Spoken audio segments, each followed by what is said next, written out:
Assalamualaikum warahmatullahi wabarakatuh. Waalaikumsalam. Bismillahirrahmanirrahim. Alhamdulillahirabbil alamin wassalatu wassalamu ala asyrafil anbiya wal mursalin wa ala alihi wa ashabihi ajma'in. Amma ba'du. Bapak Ibu jamaah salat subuh yang berbahagia, pertama mari kita memanjatkan puji syukur kepada Allah SWT pada hari ini, hari yang ke-10. Insya Allah kita masih dipanjangkan umur, disehatkan badan, dikuatkan iman, sehingga bisa melaksanakan ibadah-ibadah puasa dan ibadah-ibadah yang lain. Salawat serta salam selalu kita sampaikan kepada junjungan Nabi besar Muhammad sallallahu alaihi wasallam beserta sahabatnya, pengikutnya, umatnya sampai akhir zaman. Bapak Ibu sekalian yang saya hormati, pada kultum tadi malam saya sudah membahas hikmah puasa itu apa. Yang pertama adalah menimbulkan rasa syukur kepada Allah SWT.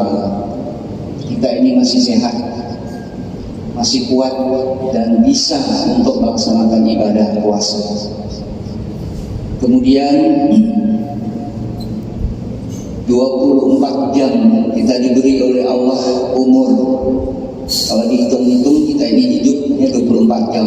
Ini susun-susun terus sampai beberapa tahun. Matahari setiap hari terbit dari sebelah timur. Besok ada lagi muncul. Seolah-olah matahari itu berkata, wahai manusia, hari ini hari Rabu, hari ini hari Kamis, tanggal 22 April. Matahari berkata, wahai manusia, jangan kamu lalai dan lupa tanggal 22 April ini tidak akan kembali untuk selama-lamanya. Adakah orang yang pernah menghitung pernahkah hari yang lalu yang kita lalui itu? Pantas kalau Allah, dan itu ayat yang sering dibaca oleh mubalik, wal asri innal insan lafi khusr, itu sering diulang-ulang dibaca. Apalagi kalau bulan puasa itu pasti dibaca yang salat tarawihnya 20. Kalau enggak 20 biasanya ayatnya macam-macam. Ya, kalau yang 20 itu saya lihat di mana-mana gitu. Pasti bacanya ahakumut takasur. Kecuali memang yang di masjid itu sudah ditentukan 30 juz, malah kayak di Masjidil Haram 30 juz itu. Ini malam 10 berarti 10 dia baca, yang dimulai dengan wa'lamu. Nah, Bapak hadirin sekalian yang saya hormati, oleh karena itu ibadah puasa itu dimulai oleh Allah dengan kata-kata ya ayyuhalladzina amanu, hai orang yang beriman. Di ayat yang dibaca oleh para imam, wal asri, ini waktu yang 24 jam tadi itu, manusia itu pasti akan rugi. Karena ruginya apa? Tidak bisa menggunakan waktu. Lebih banyak pekerjaan yang tidak bermanfaat yang kita kerjakan daripada yang bermanfaat. Lalu di situ ada istisna, illal ladzina yang tidak rugi itu ada 4 kelompok. Pertama, Pak amanu, orang yang beriman. Jadi kalau waktu 24 jam itu dimanfaatkan dengan sebaik-baiknya, dia beriman kepada Allah. Itu tidak termasuk golongan orang yang rugi. Amanu wa amilus shalihat. Yang kedua yang tidak rugi itu adalah orang yang melakukan amal saleh, perbuatan yang baik. Termasuk di dalam bulan puasa ini banyak ibadah-ibadah sunat yang tidak ada di bulan-bulan yang lain. Tarawih, sunat juga baca Quran banyak-banyak. Kalau bisa diusahakan dalam bulan puasa ini tidak pernah baca Quran. Karena Al-Quran itu diturunkan bulan puasa, dan itu amal selalu dilipat gandakan dalam ibadah puasa.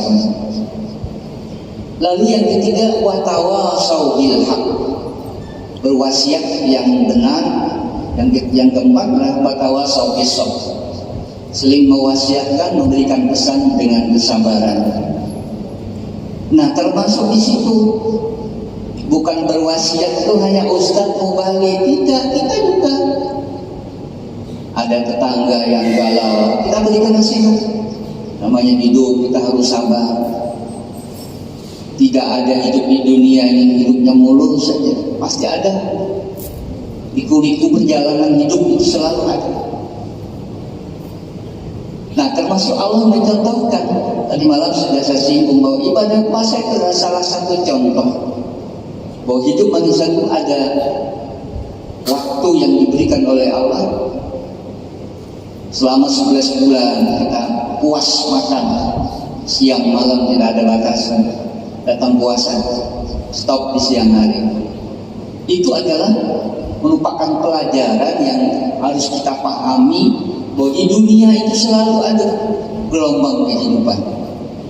Nah, oleh karena itu dalam ibadah puasa ini Allah Subhanahu wa taala memerintahkan di dalam ayat yang sering diulang-ulang, ya ayyuhalladzina amanu kutiba alaikumusiyam kama kutiba alal ladzina min qablikum. Di ujung ayatnya la'allakum tattaqun, semoga kamu menjadi orang yang bertakwa. Itu ada kata-kata la'alla. Kalau dalam bahasa Arab itu ada kata la'alla, ada laika. Kalau la'alla itu artinya doa yang pengharapan mudah-mudahan yang akan dikabulkan. Insya Allah akan terkabul asal kita benar-benar melakukan doa apa saja yang diminta kepada Allah. Tapi kalau ada laita, itu adalah mudah-mudahan juga artinya, tapi mengangan-angan yang tidak mungkin. Pokoknya dia mudah-mudahan matahari bisa turun ke tempat saya, tidak mungkin. Nah, Bapak hadirin sekalian, selanjutnya dalam ibadah puasa itu yang kedua, hikmah dari ibadah puasa itu adalah menanamkan sikap kebersamaan. Ini rasa kebersamaan ini perlu. Di situ dicontohkan oleh Allah. Buka puasa jamnya harus sama, tidak boleh beda. Umpamanya buka puasa itu yang membedakan kita buka puasa dengan di Pulau Jawa itu karena di Pulau Jawa itu ya ada Indonesia Barat, ada Indonesia Timur, ada Indonesia Tengah ya. Itu hanya perbedaan terbitnya matahari. Ya, nanti Bapak Ibu akan melihat kalau kita pernah bepergian ke luar negeri ya, tidak usah jauh Bapak yang sudah pernah naik haji. Kalau di Mekah ini jam berapa Pak ya? Ini jam kita anggaplah jam 6. Di Mekah masih tengah malam. Jadi kalau kita pikir-pikir matahari itu 24 jam kita tidak pernah tenggelam dong. Kita atur dari barat ke timur semuanya. Bayangkan kebesaran Allah untuk nanti kalau di daerah ke barat lagi ke Eropa lagi seperti Turki mau ya. Turki itu siangnya tidak 6 jam, tidak 12 jam kayak kita 15 jam. Jadi siangnya banyak ya. Kita berapa sehari 12 jam. Kita kan normal. Nah, siang 12, malam 12. Kalau di Turki 15, siangnya ini puasanya panjang. Ya syukur alhamdulillah kita puasanya normal ya, seimbang. Nah, oleh karena itu di situ ada didikan bahwa ibadah puasa itu mendidik kita bersama-sama, artinya bersama berbuka. Jadi umpamanya jangan ngomong begini, kalau di Jakarta kan di Indonesia Tengah kita buka puasa umpamanya hari jam 6 lewat 16 menit. Berarti di Jawa sana itu belum buka. Kita umpamanya bepergian di Jakarta, saya orang Sanata, ini udah sampai nih jam 6, dari sana udah jam 5. Tidak bisa itu Pak. Saya orang Kalimantan pergi ke Jawa, jam saya di Kalimantan nggak buka ini, saya buka sudah tidak bisa. Jadi harus di mana kita berada, disitulah jam atau waktu yang diatur oleh agama itu kita harus ikuti. Dan itu dalam memang sudah sunnah Allah di muka bumi. Dan kemudian di samping ibadah puasa itu menanamkan sikap kebersamaan. Di situ tidak membedakan antara si kaya dengan si miskin, orang banyak duit dan tidak banyak duit, sama. sama-sama tidak boleh makan. Tidak ada perbedaan antara pejabat negara, rakyat biasa, konglomerat dan lain sebagainya, sama semuanya menahan lapar dan dahaga. Nah, Bapak Ibu sekalian, di samping itu hikmah yang ketiga dari ibadah puasa itu adalah menghindari sifat tamak. Jadi ada dididikan ya, supaya kita hidup ini jangan rakus, jangan tamak. Coba kalau kita lihat, kalau di siang hari, karena kita punya nafsu, apa saja ingin dimakan siang. Kalau sudah ada pasar Ramadan, ya ada beli macam-macam. Tapi setelah buka puasa, paling air satu gelas yang panas, koin itu ya udah. Jadi yang dibeli banyak-banyak tadi dibungkus-bungkus itu, tidak ada kepingin lagi, karena sudah kenyang. Nah, di situ ada didikan bahwa kita hidup itu jangan rakus. 24 jam diberi Tuhan waktu, sebagian digunakan untuk ibadah, sebagian digunakan untuk istirahat, sebagian digunakan untuk mencari rezeki. Kita hidup di dunia ini tidak bisa tidak ada cari duit. Orang hidup wajib berusaha. Karena Allah mengingatkan, wabtaghi fima ataqallahu daral akhirah wa la tansa nasibaka minad dunya. Kata Allah, carilah urusan akhirat, tapi jangan lupa urusan dunia. Jadi kalau umpamanya bulan puasa akhirat terus selama bulan puasa boleh lah kita, umpamanya selama 11 bulan kita sudah mengumpulkan duit banyak-banyak, saya bulan puasa istirahat, mau puasa, ngaji, salat tarawih dan lain sebagainya, tidak ada pekerjaan yang lain, itu boleh-boleh saja. Yang harus kita hindari tadi tamaknya itu, rakusnya, apalagi kenyangan. Pada waktu buka puasa itu apa saja dimakan dan dibeli siang hari. Habis makan cendol, minum teh, minum susu, mau berangkat tarawih, minum kopi lagi, mau berangkat lagi, mau minum lagi air putih lagi. Kekenyangan, mau berak, hanya masuk lagi ke rumah, berak lagi di rumah, enggak jadi sudah tarawih karena kekenyangan. Bapak Ibu sekalian, kemudian yang keempat, hikmah puasa itu adalah melatih kita makin miskin. Di situ ada latihan kita mencintai makin miskin. Makanya selama ibadah puasa ini, di mana-mana saudara-saudara kita yang punya kelebihan mengantar takjil sampai di pinggir-pinggir jalan saja bagi kaki, itu adalah salah satu contoh ajaran dari agama Islam yang dari hikmah puasa itu melatih mencintai fakir dan miskin. Malah secara khusus Allah sudah memerintahkan kita untuk membayar zakat fitrah pada bulan puasa. Mulai tanggal 1 sampai tanggal 31 sebelum khatib naik ke atas mimbar tanggal 1 Syawal. Itu diwajibkan untuk membayar zakat fitrah. Zakat fitrah itu cuma sedikit, 2,5 kilo beras yang kita makan. Tidak ada penolakan zakat fitrah sampai 10 kilo atau 20 kilo. Kalau 10 kilo banyak satu orang, kalau di rumahnya 6 orang 60 kilo, berat sekali. Tapi hanya 2,5. Cuma harganya berapa sih 2,5 itu? Kalau harga 12.000 ya cuma 40.000 lah. Nah, nilainya itu yang sangat tinggi dalam ajaran kita. Pendidikan memberikan zakat fitrah ini membersihkan diri kita. Setiap tahun kita tuh dibersihkan diri kita ini. Makanya dalam Islam itu ada ajaran kebersihan,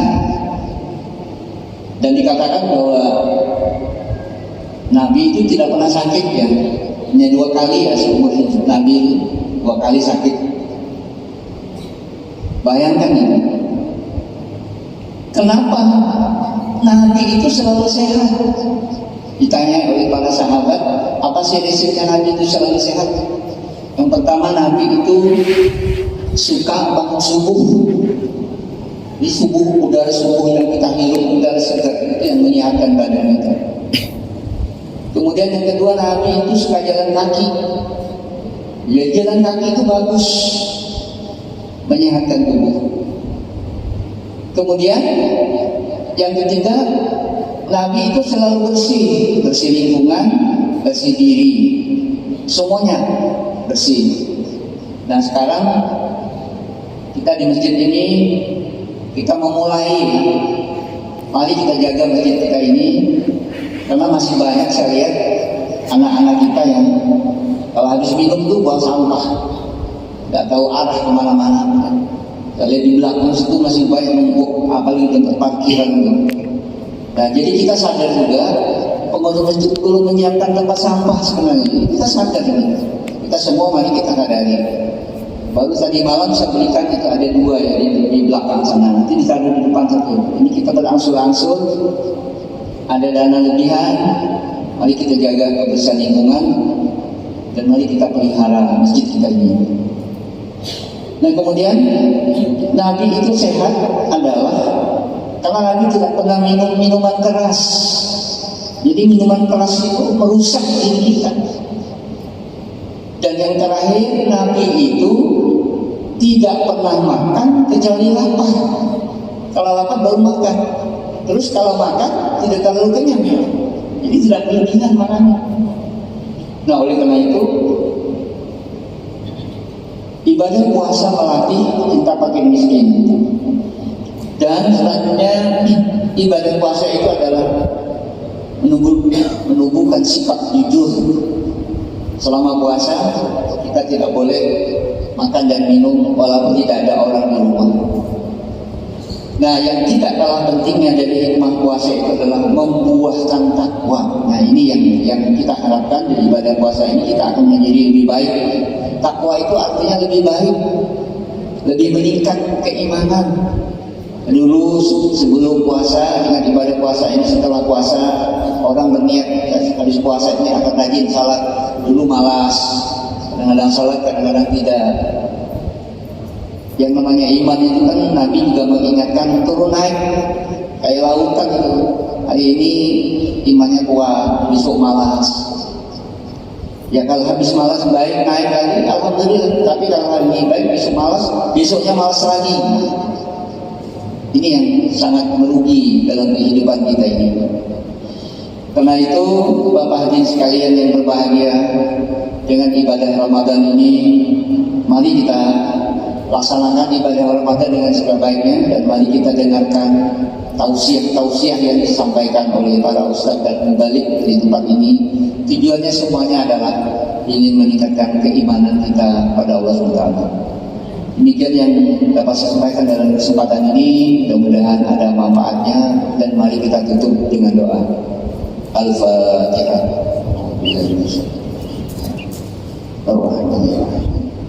Iyyaka na'budu wa iyyaka nasta'in.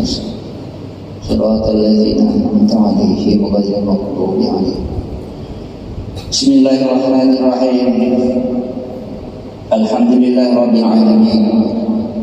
Wassalatu wassalamu ala asyrafil anbiya wal mursalin wa ala alihi wa ashabihi ajma'in. Allahumma inna nas'aluka mujibatil khair wa azaima maghfiratik wassalamata min kulli ism wal ghanimata min kulli bir wal fawza bil jannati wa najat minan nar. Ya Allah, ya Rahman, ya Rahim, di pagi hari yang penuh berkah ini kami memohon rahmat dan kasih sayang-Mu. Kami mengharapkan bimbingan dan petunjuk-Mu agar kami menjadi orang-orang yang tidak merugi dalam kehidupan ini. Bimbing dan tunjuki kami ya Allah. Tetapkan iman di dalam hati kami ya Allah. Jadikanlah hati kami ini selalu bersih, mencintai agama-Mu, mencintai tempat ibadah-Mu, selalu dalam haluan yang dituntun oleh Rasul Muhammad SAW. Dan kami berlindung kepadamu ya Allah dari godaan dunia, baik yang bersumber dari manusia itu sendiri atau yang berasal dari syaitan dan jin. Semuanya akan mencelakakan dalam hidup kami. Kami tidak kuasa dan tidak kuat ya Allah. menghindari segala ujian dan cobaan itu kecuali dengan izin dan dengan kehendak-Mu. Ya Allah, Ya Rahman, Ya Rahim, Engkau adalah Tuhan satu-satunya yang memberikan kekuatan hidup di dunia ini. Oleh karena itu, ampuni dosa-dosa kami, ya Allah, dosa ibu bapa kami, orang tua kami, guru-guru kami, saudara-saudara kami seiman seagama. Jadikanlah di dalam hati kami ini, ya Allah, rasa cinta kasih pada sesama muslim dan rasa cinta bersaudara sesama kami. Hindari kami, ya Allah, dari sifat perpecahan dan merasa diri paling benar. Hindari kami, ya Allah, dari sifat yang tercela, merasa diri paling hebat, merasa diri paling banyak ibadah, merasa diri paling banyak punya duit. Semuanya itu titipan dari-Mu yang Engkau titipkan kepada kami. Apakah kami bersyukur dengan nikmat atau tidak?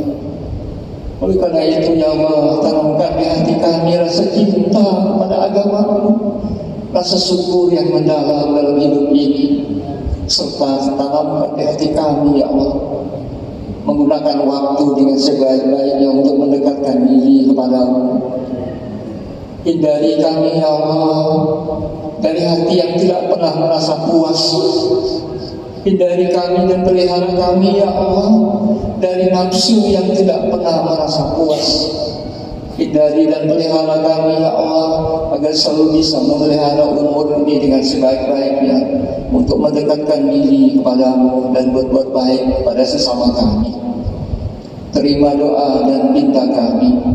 Rabbana hab lana min azwajina wa dhurriyyatina qurrata a'yun waj'alna lil muttaqina imama.